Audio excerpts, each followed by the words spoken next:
Baik, Bismillahirrahmanirrahim. Assalamualaikum warahmatullahi wabarakatuh.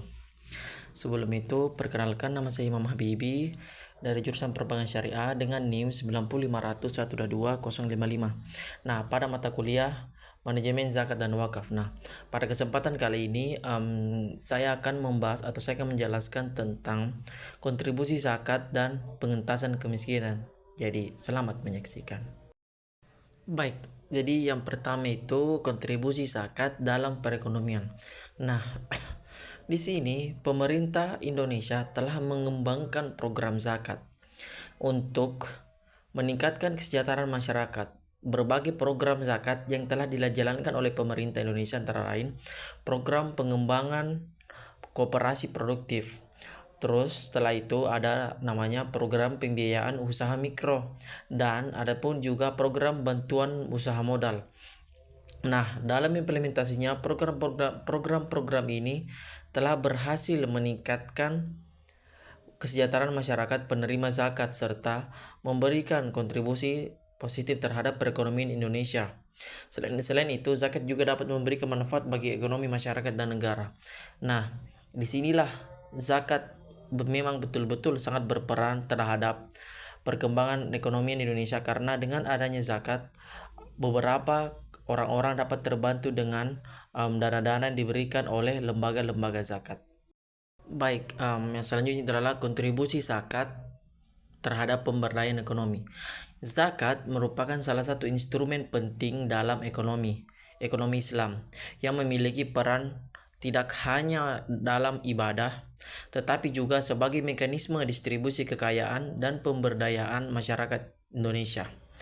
Nah, di Indonesia zakat telah mulai dioptimalkan tidak hanya dalam bentuk konsumtif seperti pemberian santunan atau bantuan langsung, tetapi juga dalam bentuk zakat produktif, yaitu penyaluran dana zakat dalam bentuk modal usaha, pelatihan, atau sarana produksi kepada para mustahik yang potensial secara ekonomi. Nah, di sini maksudnya zakat tidak hanya diberikan tidak hanya dari dalam bentuk santunan atau secara langsung, tetapi bisa saja di sini diberikan modal untuk usaha. Bagaimana caranya mustahik ini mengelola dana zakat ini untuk digunakan kembali sebagai penambah atau mendapatkan dana tambahan dari membuka usaha-usaha atau melakukan pelatihan-pelatihan atau sarana produksi lainnya. Nah, selanjutnya itu tentang kontribusi zakat pengembangan industrial dalam pengembangan industri halal dan lembaga keuangan syariah. Zakat juga dapat digunakan untuk mengembangkan industri halal di negara-negara muslim. Menurut sebuah studi oleh Pusat Penelitian Ekonomi Islam Universitas Indonesia, pengumpulan zakat yang efektif dapat membantu membiayai pengembangan industri halal dan meningkatkan daya saing produk-produk halal di pasar global. Selain pengentasan kemiskinan, pemberdayaan ekonomi masyarakat, zakat juga berpotensi untuk mendukung pengembangan industri halal di Indonesia. Sebagaimana kita ketahui, Indonesia memiliki potensi besar sebagai pasar produk halal karena mayoritas penduduk beragama Islam.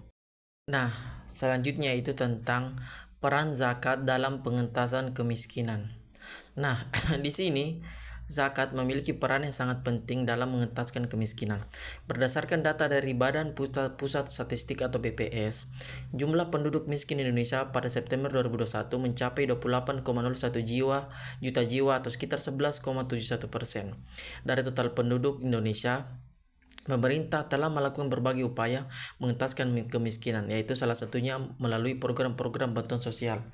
Nah, di sini masyarakat melakukan suatu program yaitu seperti bantuan sosial. Nah, disinilah peran zakat berfungsi untuk dalam mengatasi pengentasan kemiskinan, yaitu melalui zakat. Nah, dana yang diberikan oleh lembaga zakat itu bisa digunakan oleh orang-orang yang memang membutuhkan atau orang-orang miskin yang memang bisa untuk mereka gunakan dalam mengembangkan usaha lah atau dan lainnya atau bisa memenuhi kebutuhan mereka sehari-hari. Nah, makanya di sini peran zakat sangat penting dalam mengentaskan kemiskinan dan dapat membantu kesejahteraan masyarakat. Baik, mungkin itu saja yang bisa sampaikan tentang kontribusi zakat dalam pengentasan kemiskinan. Mungkin cukup sekian. Kurang dan lebihnya mohon dimaafkan. Sekian, wassalamualaikum warahmatullahi wabarakatuh.